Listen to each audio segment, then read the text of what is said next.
Give them a minute. Come on. Check the social real quick. Make sure that we are good to go. I think we should be. Mike, do me a favor. Give me a 1, 2, 1, 2, 3. Let me hear it. 1, 2, 1, 2, 1, 2, 3. Give them a minute. Come on. Check the social real quick. Make sure that we are good to go. I think we should be. Mike, do me a favor. Give me a 1, 2, 1, 2, 3. Let me hear it. 1, 2, 1, 2, 1, 2, 3. All right, bro, we're good. What's going on, everyone? Today's date is Thursday, November 19th, 2020. Here with the Nonconformists. What's up, Mike? How we doing? Hey, I'm good. How you guys doing? I'm over here just taking a walk through the neighborhood. Hopefully everybody's staying warm. It's a little chilly out here, but I'll be fine. Yeah, so in today's episode, we're going to be talking vaccines. We're going to be talking crypto, give a little Bitcoin Monero update, look at the price charts, and then we're going to be getting into the Great Reset, the World Economic Forum. It's a very hot topic right now, and as we're seeing, the thought police and the news networks are starting to already kind of manipulate this story to make it seem like it's not true. But we're going to bring you the latest, greatest, and most up-to-date information on everything going forward. If you guys like what you've been hearing, if you like the Nonconformist, do us a favor, share this with someone else that you consider to be a nonconformist, someone that's interested in crypto or interested in a lot of these topics. I left a link in the description today to our private Telegram community. Telegram is a communication app that is being used a lot now. You probably heard about it. But we are building a private community on Telegram where we'll drop all of our information that we're seeing. We'll drop crypto updates and everything, Bitcoin tutorials, price updates. But that's a community we're really building for fellow nonconformists to have a spot and feel comfortable and safe communicating. So you can hit us up there, chat with other people that are just like you. And that's going to be it, Mike. I'm pretty pumped about that community. We've been talking about that for a while. So, I think this is going to be really good going forward. Yeah, I think so too. It's nice to have people connect, drop in some comments, some questions, anything like that to get the conversation going. So we'll be pushing through with this. Yeah. All right, great, Mike. So first thing on today's agenda then, vaccines. Vaccines being talked about quite a bit now. The U.S. economy, we've been watching the economy for 2 years now, been trying to prepare people for 2 years now to prepare their own financial assets for an economic crash. It seems like what the pundits are telling us now is that businesses aren't going to reopen and the economy is not going to reopen until we have vaccines. But what are you seeing on your end with a lot of this update right now? Yeah, well, I'm seeing we got two major companies. We got Pfizer, we got Moderna. They both have vaccines. They're saying that should be safe, quote unquote, to distribute immediately. But they say immediately, but they have an issue, especially Pfizer, because apparently their vaccine needs to be in a certain temperature and have certain freezers available for it. And a lot of those places around the country, especially in the Midwest and the rural areas, they don't have that. So the discussion between the government and these pharmaceutical companies, especially Pfizer, is how to get these vaccines distributed, especially with the problem of that those freezers. So, there's a lot to talk about with vaccines. We have everything from people that are desperate for the vaccine. We got companies desperate for it, government. We got people that are skeptical about it. They don't trust the government to actually push this vaccine on us. People are asking questions about, how safe is it? This Operation Warp Speed was very quick. How can you come out with a vaccine so fast and understand that it's safe, especially when it's a new type of vaccine? It's not the same type of vaccine as before, like the flu or polio. This is an mRNA vaccine, meaning that they use some type of protein that goes into, the DNA, leaving you with the protein of that um, virus and allowing for your antibodies to build up. And this is what I read. I'm not obviously a virologist or anything like that, but this is what they were saying. So people are a little sketched out about taking a new type of vaccine based off of an mRNA type of vaccine that's never been used before on the public.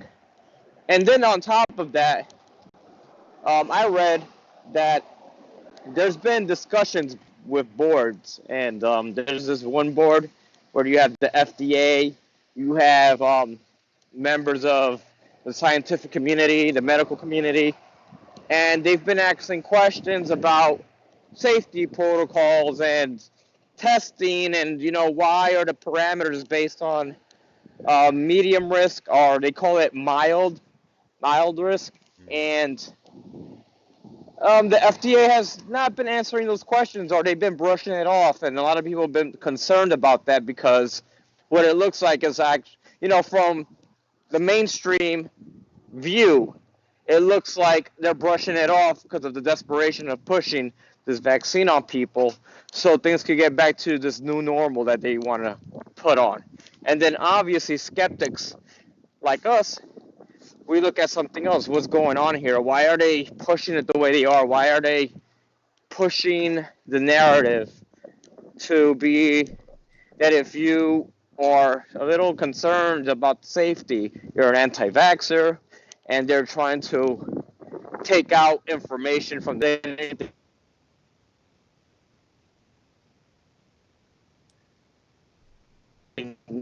they just want to do, it's like, okay, we got a vaccine, take it, and that's it.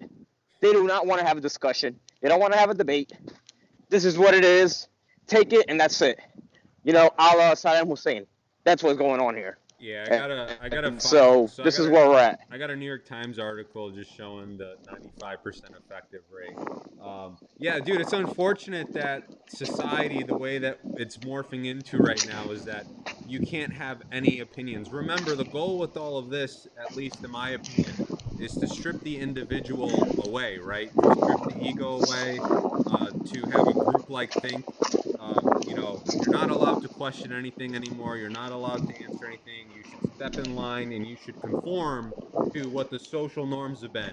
And and no one can talk about this because people like you and I and a lot of people that think like us are getting totally gaslighted by everyone else that says you're crazy for not wanting to inject this stuff. You're crazy, mother. I try to tell people, listen, you think it's the right thing to do, you go ahead and do it. You don't think it's the right thing to do, you don't go ahead and do it. That's why choice exists. That's why it's here. But this is why it's such a politicized thing. But Mike, people like you and I got plenty of government experience. And I don't know about you, but I've got a disability for taking Lariam, methylquin, which is now a permanent neurotoxin, black label with the FDA. So I kind of find it comical that the same people that are all for this are the ones that don't realize that they've been poisoned through opium and heroin addiction by the big pharma industry over the last 30 Yes. years, man. So Yeah, it is. It is concerning, right? Because like you and I were in the military, I took an anthrax vaccine that there was no need for it, and the only reason why we had an anthrax vaccine was because of some propaganda that the U.S. government pushed as a lead into a war in Iraq. We had this bioterrorism operation that was being conducted by the government and the U.S. military as a way to create an idea that Iraq, Saddam Hussein was using bioweapon, as in the anthrax, and that they were going to spread it to the United States and all of this, and it's called Dark Winter, Operation Dark Winter, which is actually a term that's been used pretty loosely recently. President-elect or not, Biden was mentioning something about us going into a dark winter, which is code word exactly for that bioterrorism operation. There was a practice that was supposed to be pushed into reality. Now, we found out that Iraq did not have these weapons of mass destruction and all that shit happened, and then the whole thing with that military scientist that apparently was sending anthrax through a mail. All of that fiasco that happened in 2001, 9/11, all that. Well, you know, these are the people that are trying to have us not question if this is safe and is not safe. You know, are they looking out for our best interest, or there's other interests involved here? So these are things that people need to ask. They need to push their constituents, and not their community, the constituents of these districts. They need to go and talk to these senators and tell them they're concerned, but it's not happening. So Yeah.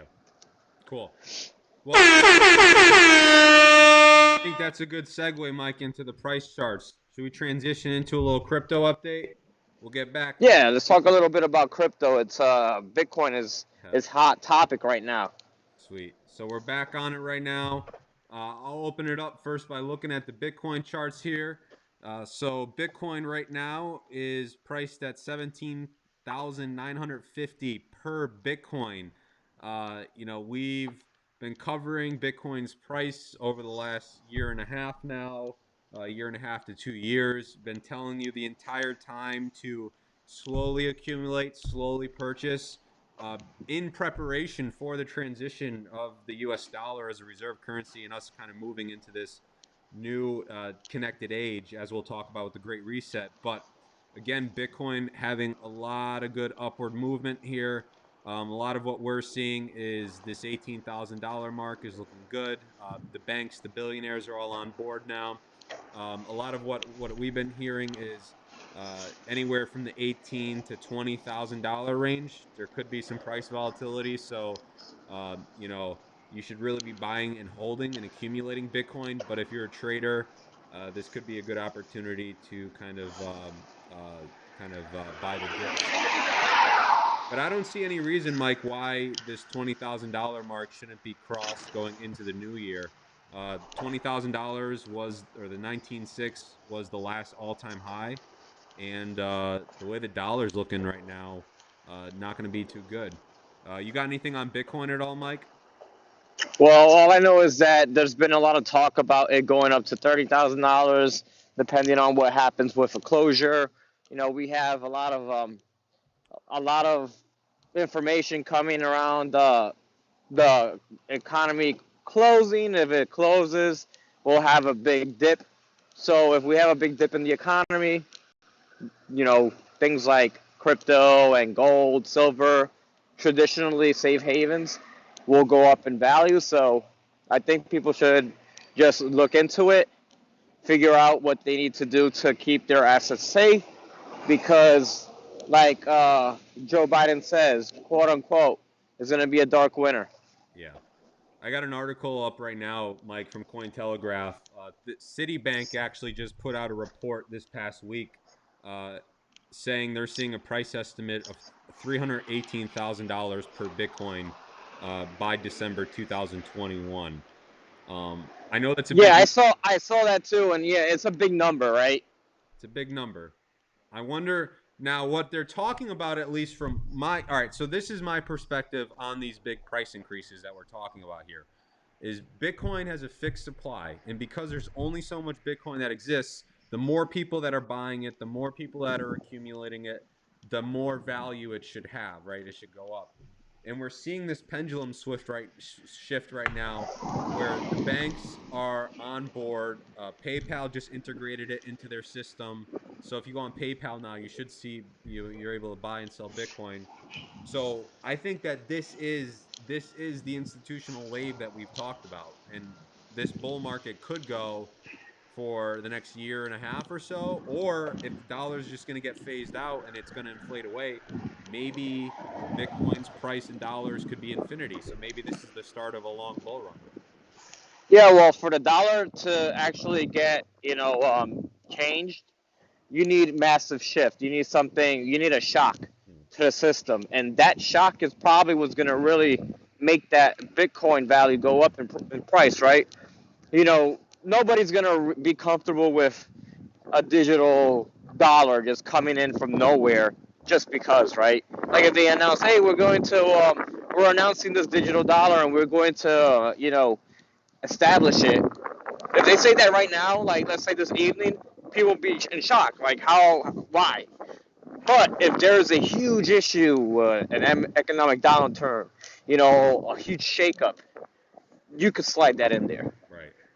Right. So, and then there's also this whole stimulus thing they keep floating around, which we don't know what's really going on with that. We don't know it's because of the whole election, it's being pushed back, or it's an excuse. The election is an excuse, and they're just waiting for, a lockdown to actually push that through. We don't know.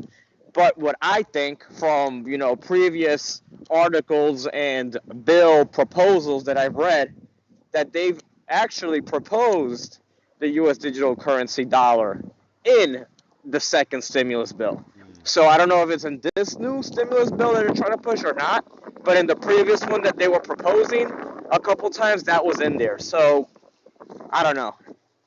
Well, we know about the Fed Now program, right? We know about the push to get a U.S. digital dollar. So that's really only a matter of time. If y'all are interested in that, I know we've talked about it in the past, and we'll continue to talk about it going forward. But it does play a role into this because right now every country around the world is taking the currencies that has existed. So the U.S. dollar, the euro, the yen, the yuan, the British pound. All of these currencies are going through this massive shift in the way in the country. It's literally changing completely over. Like we're witnessing this once in like six generation. It only happens every 100 to 120,000 years or so, or 120 years or so, of a shift in currency. So the U.S. is digitizing the dollar, right? Because the dollar, we know, is risk of inflation. It's inflating away. China's digitized their yen. They're creating their own digital currency. But the important thing for people to understand is when that all exists, you still have Bitcoin and Monero, which we'll switch to here in a minute, which are decentralized alternatives from those centralized reserve currencies, these new reserve currencies that we're going to see out. Correct. All right, cool, man. Let's go to Monero then. Let's look at the Monero charts in dollars. So Monero currently priced at 119 US dollars. Again, the last all-time high for Monero was 500 US dollars. Um, the interesting thing, so talking about Monero, Mike, now that we see the banks and institutional money getting on board with Bitcoin, our thesis on Monero being the offshore Swiss bank account, the only truly private cryptocurrency that exists, I think it's going to benefit from a lot of the adoption of like people that have offshore money now, people that in businesses and governments that don't want any data or their financial information linked. I know that the U.S. right now seems to be looking at Monero like the private or the enemy in a way, but I mean, let's be honest. Like the federal government uses Tor, right? Police departments use Tor, so private keys are Yeah, pretty important. I think if we get corporations and entities to use the Monero blockchain system for privacy, then the U.S. government, they have nothing.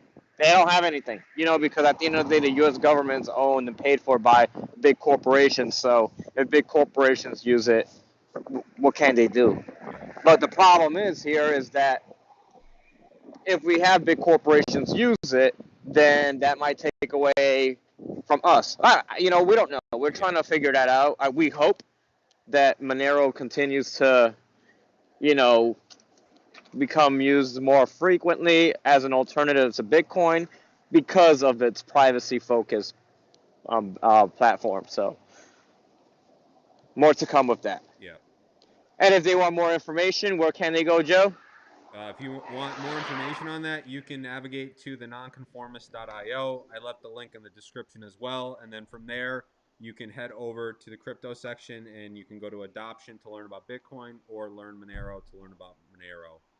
I'll also leave a link in the comments where you can read a tutorial on how to buy Monero off of Kraken and then also how to buy Bitcoin from either Kraken or from the Cash App as well. And if you join the Telegram chat, this is exactly what the type of content and the information that we're trying to put out there is. it's very easy for us to quickly chat with people about, try to teach them about how to buy Bitcoin, how to buy Monero properly, than it would be to do it out in the public. So definitely join the community, and we'll be talking a lot more about this stuff in the future too. All right, Yeah. all right, Mike. Moving on to the final article, then. The Great Reset, my friend. The Great Reset is upon us. The news outlets are Yeah. already calling it a conspiracy theory, but it's literally right there. I don't know what people want to know. Like It's not a Klaus. conspiracy theory. You have a bunch of billionaires that are, in Davos, hanging out under, the guise of this economic forum, and they're pretty much establishing policies and then, pushing governments to actually push these policies out onto us. And these policies are pretty much stripping away, our livelihoods. And if that sounds crazy, then go and read it. Go and read go and read the articles. Go to the mainstream media. Go to Time magazine. Go to NBC and read what they have to say. They're saying that by 2030 we won't have any property. We won't own anything. Nothing that we have is actually ours. This is what they want for us, right? They want a world where, pretty much they own everything and we're just renting to live. We're just, we don't own anything. It's going back to the 1600s where the lords are the landowners and we're the peasants. That's what they want. Neo feudalism, Mike. That's something that we've been trying to share in the Nonconformist for quite a while. Is that right now we look around in society and you see the wealth gap, right? The wealth gap is extremely bad. People own about less than 1% own the same wealth as about 5%. So we are living in a world where it is like the monarchs, the lords, the ladies, and the kings, and the rest of us. So, these same people that are trying to instruct you on how to live your life and shutting your business down and taking your job are the ones that are of the monarchs and the kings and the lords and the ladies telling you how to live your life. But that, of course, is it's a subjective opinion of mine. But here's the truth, Mike. But it, Uh, it our makes boy, sense. our boy Klaus here, though. Our boy Klaus, he's the Professor Klaus, the head of the World Economic Forum, the one that's telling us all that you will not have anything, you will not own anything. He wrote a book very recently called COVID-19: The Great Reset. So, if people want to go and do their own independent thinking, and you don't want to, the problem with people nowadays is they don't think for themselves because they don't consider themselves an individual, and they got to learn from the TV. But you can go out there and you can read this stuff for yourself and just see it's right there in front of you. Don't listen to other people. Think for yourself. That's all I'm saying. Yeah, well, Joe, think about this, right? We're talking about how they're saying that by 2030, we won't own anything. We won't have homes that we own. We won't have cars that we own, phones, beds. Everything will be just pretty much, like a lease. We're leasing everything. We'll be just, we're pretty much objects of a bigger system where all we do is we stay connected online and produce data. That's what we will be. And if you don't believe that, go watch The Social Dilemma. Go check that documentary out and see how we're being used currently right now as data mining systems. We ourselves are being used as data mining systems, and they are trying to take that to the max. Now, on top of that, look at what's going on right now. Right now, we have government forcing shutdowns of businesses, of your livelihood. You can't go to work. You have to work from home, but not all jobs can be done from home. Like we could do this, what we're doing right now, and get paid for it, Yeah. or you could work for an insurance company or a tech company and do your job from home. But not everybody could do a job from home, so those people are laid off. And or restaurants. Pretty much restaurants are already, it's hard enough to open a restaurant and have it run successfully with all the overhang and all of that shit. Now you have government trying to shut you down with all these regulations or just shutting you down. Pretty much you can't open. Now you lost your livelihood and you don't have a business anymore. And then you just continue this, just look, construction, you know, manufacturing. We have schools. Now New York City is saying that they won't have in-class services because of the COVID. You just keep going on, and we could just look at all types of industries here just getting shut down. It's the small business that gets hurt, and they get shut down, and then you won't have any more small business. All you will have is Amazon and Walmart and Target Amazon to go buy your products. You won't have mom and pop anymore. You won't have that. You just have McDonald's and Burger King and Yeah, so Mike, whatever. so we got Rick chiming in here, and Rick, I agree with you. So he says no one will fight or care until it happens. Look at America, and he says though major companies are able to work. So I mean, this brings up a good point, right? The companies that have been able to work are the multinational corporations, the WalMarts, the Amazons, right? The big Yeah, they're the conglomerates. ones. They're the ones. They're the ones that are that they are the ones that are crowned as necessary in the shutdown. So if mom and pop down the street is selling toilet paper, hardware stuff, they have to close because they're not essential. But Amazon can stay open, Walmart can stay open because they're apparently essential, right? And at the same time, let's say if I have a store that sells just televisions, now I'm non-essential, right? But then you could go and buy TVs on Amazon. You can go to Walmart, buy TVs, right? Those are not essential apparently. So how is it that they're able to do that? That's a double standard. But This is that's part of the system. That's what they want. I think this was discussed also with Andrew Yang a lot, and I'm going to bring up the politics very shortly here. But I mean, there was a narrative that was trying to be expressed by shedding light to politicians about the automate what's happening right now with jobs being automated away. With we're seeing like the tech companies as the conglomerates eating up all the market share. And what I see is that like yeah, the companies that are still up right now are the ones that are mining the data. They are the big tech conglomerates who have like consolidate like Amazon's taken advantage of this pandemic by hiring 100,000 more people. But if you look at the work conditions of those people, number one, it sucks, right? They're about to bring back labor-ized union. Number two, they're doing the jobs that are eventually going to even be automated away. So not only do we have 40,000 or 40 million Americans unemployed because the only companies that are allowed to stay open are the multinational elitists that are part of this globalist kind of agenda that we're talking about, the tech giants. Um, it's this shift. It's this shift into, you know, more reliance on government, right?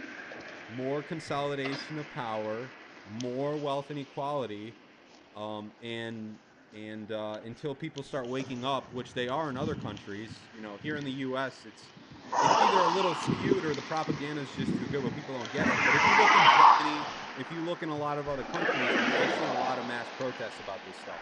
Not just the Yeah, in other mask wearing, countries. but the other stuff like the lockdown. I mean, what we're seeing with Yeah. governments doing for totalitarian control, that's where the line gets crossed, right?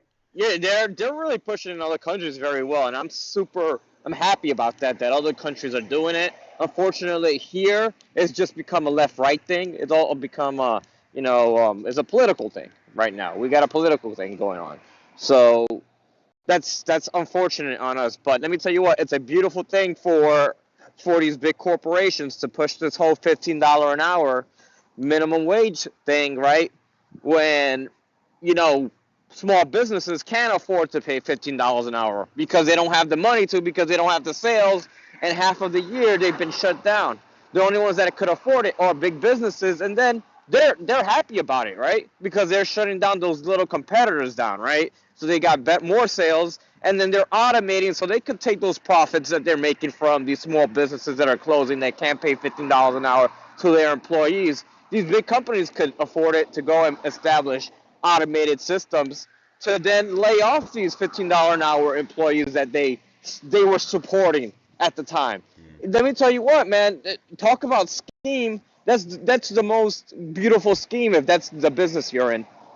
If you were to talk to the Gambinos back in their heyday, you talk about schemes and scams and all that.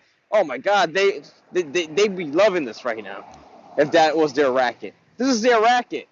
This is their racket, and they're playing it really well. They're playing it well. Now we have a second lockdown coming up soon, and it's gonna happen. They're gonna shut it down. There's gonna be riots.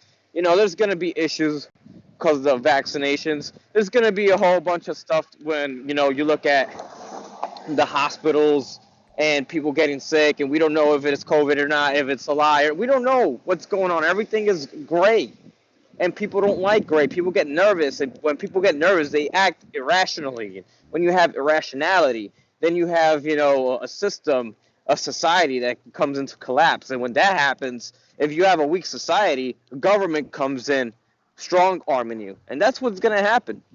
Operation Lockstep, look into that. That's what we're going into. You know why? Because we have a weak society. We're talking about other countries like Germany, Australia. These people are actually fighting and pushing back. You got riots in London because they don't like the whole government shutdown situation. It has nothing to do with Trump or Biden or none of that. They're fighting for their rights. Right. Here, it's become a left-right situation. They've galvanized it. It's ridiculous. Yeah. So I've got up the website again. If you want to actually, subscribe to our email newsletter, or you're trying to listen to some past episodes, Nonconformist has been live now for over a year. Got over 40 episodes, thousands of downloads. We've been covering all of this type of information for a year and a half, telling you how to prepare with metals, telling you how to prepare with crypto. If you've been following and subscribing, none of this should really be that much of a surprise to people, because these are all themes that we've been talking about for quite a while. And then the last section I just want to show real quick on the screen, guys, is if you do want to join our private Telegram chat, which we are building up now. And again, we'll be talking crypto in there, Bitcoin. We'll be able to answer questions direct. You can head over to let me find it, y'all. I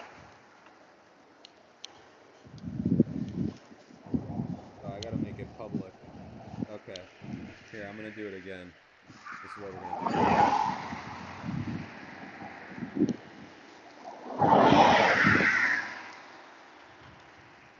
All right.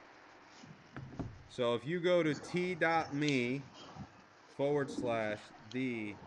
nonconformist community, t.me/the nonconformist community, or maybe I'll change that to Telegram. We'll see. You'll be able to actually join our Telegram group here. So again, click that link in the comments section. That'll bring you to the app, and then you'll be able to talk to us there. I think that's going to be it, Mike.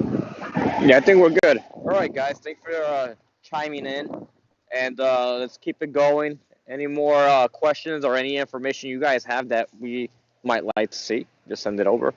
We're always we're always doing research, but there's things that we don't know about, and send it our way. Cool, y'all. And again, if you like what you heard, the best way you could support us is by sharing this with anyone else who's trying to learn more. All right, y'all. That's going to be it. We'll see you next time.